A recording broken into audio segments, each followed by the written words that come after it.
Hey there friends, today I'm installing some Firefly LEDs in my 2016 Tundra, and I picked up a set of these LEDs for the entire rig, and I'll leave a link in the description below, you guys can check it out. But it came with this little tool. You want to get it up under here at the edge and just kind of pop it out.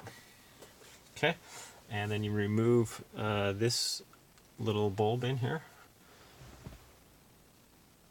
There we go. Just move the bulb, you can kind of get your thing in there and just pop it out pretty easily.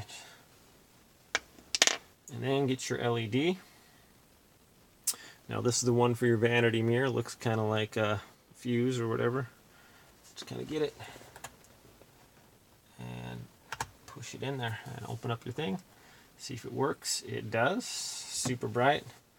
Get your light to put it, the cover to put it back in. This part goes up first.